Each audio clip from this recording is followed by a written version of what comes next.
Welcome back to the Nose Game Recovery. Please subscribe, like, and comment. This was a shot from an elevated spot with a compound bow. She hit rib and it deflected into the intestines. The arrow was stuck into the deer, and we had no blood or sign on the ground at the beginning of the track. Yeah, she smells something.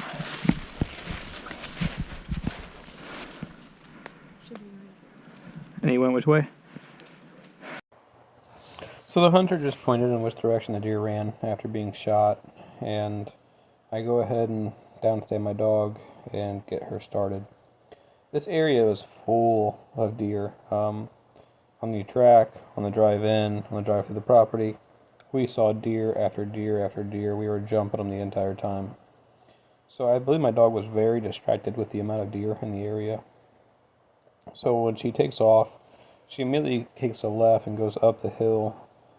And because I know that's the wrong direction, I only let her go, 20, 30 yards, if that, and I bring her back and restart her. And this actually happens 4 or 5 times. I'm probably not going to show it all, because it's just her going up the hill, me calling her back, her going up the hill, me calling her back. Now there's a few things I wonder here, and then one is, should I have let her go all the way to kind of get it out of her system, or should I cut it shorter, telling her she's wrong? Then there's also a theory that the reason she wouldn't take to the track right from the beginning is it possible that the deer's scent gland that the dogs are trained to track wasn't putting out immediately? Like maybe the deer went 100, 150 yards before really pumping out that interdigital scent gland. Eventually, I end up kind of pushing my dog in the direction I know the deer went. And the way I can do this with my dog is I'll kind of walk the direction. Instead of following my dog, I'll kind of walk the direction I want her to go. And my dog likes to be in front of me. She wants to find the deer before me. And if she thinks that I can find it before her, she will push past me to get in front of me to start searching. And from there I use her alerts and her behavior to see if she's actually tracking or if she's just trying to be in front of me. I'll slow down and put tension on the leash. Do things like that to kind of test her. So right here is where the hunter tells us this is where she last saw her deer. And my dog is showing great tracking behavior until she picks her up right here and starts wind scenting. And I know I don't like this because the hunter looked around here a little bit and did not find her deer, so I'm confident she's not on her deer. I can see your wind scenting. I don't like that. I'll go this way for a little while and then reset her at that corner.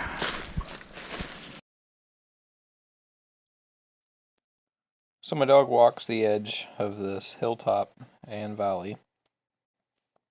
And after she goes so far, she stops, starts looking around, and that's actually my way of seeing that she's not on it anymore. She's questioning if she lost it. At the time of this track, I was not this good at reading my dog. I'm making this video later into the season. We're actually after rifle season now, so we're later in the season. She turns around and goes down this hill into this valley and stands there and looks around and stuff. And you'll hear me say, oh, I don't like how she's disinterested. Well, I've learned that that's actually an alert. I should have went down there and figured out what was down there. And you'll see why in a second. Well, I don't think this is right.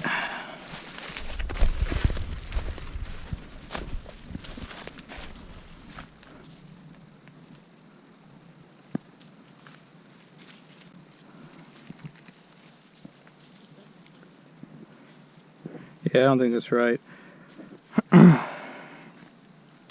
Her showing this much disinterest is just not ideal for me. She's trying to hit on something, she is, but she just ain't hitting on anything that she likes. It makes me wonder if she's trying to tell me it's not a lethal shot. So right here, I'm restarting my dog. I pulled her out that valley, and I'm taking her back to the start, which was a bad choice. I should have taken her to where we knew the deer was, where I knew she was tracking, and then she started winding. As we were headed back, I tell the hunter that she's not hitting anything. I'm not sure if she has anything that's lethal. It was just me not knowing how to read my dog and not checking her alerts. You really need to check the alerts. So I restarted her. I'm going to kind of fast forward and skip through some stuff here. I'll let her go a little further. You guys can hang out here for a second. She's bringing me the same spot twice. So as you can see, my dog brings me the exact same spot again after the reset. So I follow her down the valley to see what's going on. And we find a dead deer that she is chewing on. And I ask the hunter about it, and they say that this is their death valley. They throw all of the carcasses from their dead deer that they get in this valley every year. And so far they've gotten 1 deer. So my dog's been winning this the entire time and smelling this, and it's a struggle. So from here, I kind of decide to push my dog in the direction I think the deer went, past it, because I'm kind of at a loss of what to do. And this is a struggle of being a new tracker. Right here, you're going to see my dog's head kind of snap to the left and start tracking with her nose down. That's a huge sign that she's back on the track, and keep following your dog from that point. We track up the hill, and once we get to the top of the hill, my dog alerts with her head down, and I check it, and it's actually like a clear fluid, and it's actually every few feet, like a pile of clear fluid. I just thought at the time it was kind of pee. I'm learning that I see this fluid a lot on gut shots and intestine shot deer. Not exactly sure what it is, or what it's from, but I am seeing it kind of repetitively. If you know what it is, let me know in the comment section. I'd love to kind of learn more about the deer anatomy. We also jump a couple of deer right here, and my dog's head goes up, and she kind of leaves the track and starts trying to follow them. And instead of showing you that long process of us going towards those deer and me bringing her back, I'm going to skip past it.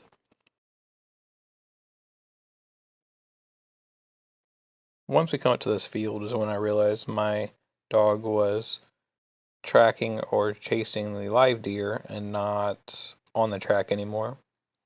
And I was really emotional and stressed out because this is the first time that my dog didn't take a track very well from the beginning, and it was the first time I really had to work my dog. It relied on me behind the leash to help her when she was struggling or not doing her job. So I was very emotional, and I was going to call the track off because I didn't really know what to do. I told the hunter and the wife to meet me at that clear fluid so we could check it with peroxide, and as we were headed back, my dog actually head snapped again and alerted on more clear fluid further up the hill in a different spot. The flashlights weren't out yet, so I know it's really hard to see, but I could see it when we were there.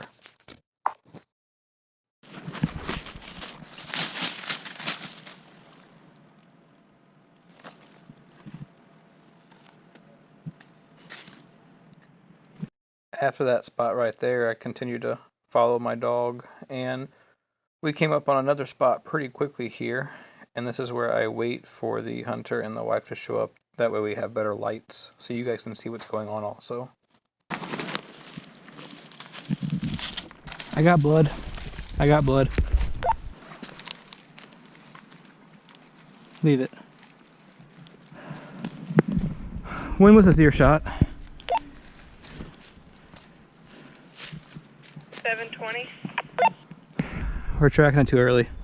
It's a gut shot deer. How long you want to wait? This track should be done in the morning. So I did find a speck of blood right here somewhere on a little bit of leaf, and my dog loves blood.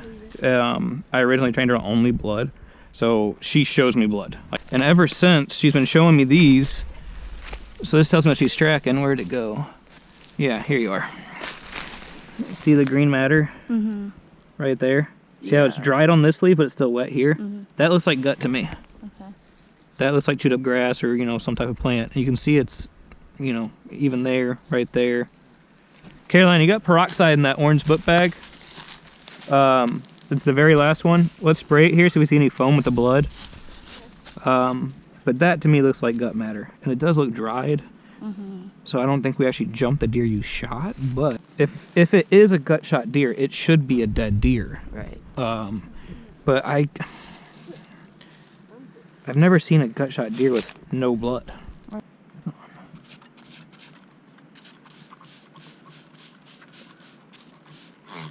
No blood bubbling. Oh, nope, there's bubbles. Yeah. Yep, there's blood in that. Right here. See all the little bubbles? There's blood right there, just a little bit. So this is a shot deer right here. I mean, we can continue to track. Most gut shot deer, they're gonna tell you 24 hours. Like I'm supposed to have one in the morning I'm supposed to do. He shot it at 9:30 today in the morning. If you hit liver, it's 12 hours. So we can track a little bit. So if you hit liver, it would be dead by now, 7 to 7. And when we can track a few more 100 yards, you know, we're probably at 200 or 300 right now. Come on, find it. Get back on it. Come on, find it.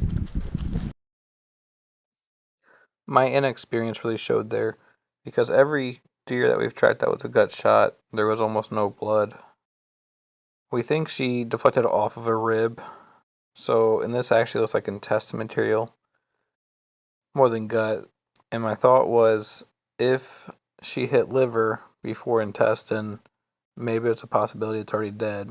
We're also tracking at night now, and she has a lighted knock stuck in the deer, so we should be able to see the deer from a ways away. Chunk of meat. Dried to a log. She tried to eat it. He probably stood here and tried to get the arrow out of him. They'll grab the arrow and yank it out. So that spot had a little bit of meat dried to a log, had more of that seaweed looking materials, intestines, and fluid on the same area. It was in the middle of a real thick area, so I think it stood for a while. From there we continued the track because that spot was only 75 yards to maybe 100 yards from our last spot. And I was agreeing to go another 300 to 400 yards before calling the track and coming back out in the morning. So from there we continue up the hill still to a road.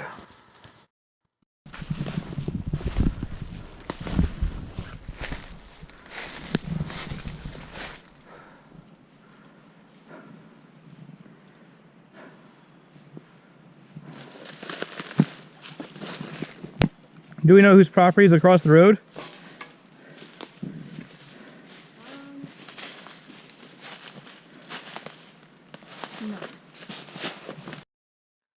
I'm holding my dog's leash pretty tight coming up on that road, and she's pulling, trying to cross it, so I was pretty confident the deer crossed the road right there and continued on that property. The hunter did not have permission on the other property over there, and struggled to try and find permission or get a hold of the landowner, so we were unable to continue to track from that moment. But I was also very confused with that green intestine matter because I've never seen an intestine shot deer before this one. So I called my mentor and one of my mentors, and try to get some information from him. And this is a huge advantage if you're a new tracker, find you a mentor. Here's a little bit of that conversation. Perfect. Hello? Can I have the cat? You got a minute to talk? No, clear fluid. And then I see green seaweed material. Yeah, it's an intestine shot, and that's why it's not bleeding. Okay, so you agree with me? Yeah, it's an intestine shot, 100%. Septis, it's not like a stomach shot where the acid will come out and cause them to become septic very quickly. So it's just a regular intestine shot. I mean, the deer's not dead yet. Okay. So chances are, I mean, it'd be best to go back in the morning while the dew's on the ground or something, and then track it then. But I wouldn't continue tonight. Okay. We came up to a road, and I'm worried about property issues anyways. It's kind of... Yeah, I would have them call the property owners, try to get permission, and then go back out with the dog in the morning. So, unfortunately, we were unable to get permission from the property owners, and we had to call the track there, and we never went back out. We tracked a total of deer line, so the path the deer actually went, not me and my dog going on detours, was about 800 to 900 yards to the road when we finally called it. We didn't see any actual beds, but we saw what we call standing beds. And I guess a deer stands for a long time and just kind of leaks material out or tries to fix themselves. It's been pretty common with other intestine shots we've had this year. Please, guys, tell me what you think, what you've seen out there. Like, comment, subscribe. I really would appreciate it. This track was our first real hard track, and I learned a lot, and I've also made quite a few mistakes on this track, but we gave it our best, and hopefully the hunter was satisfied with what we did. Have a good one, guys.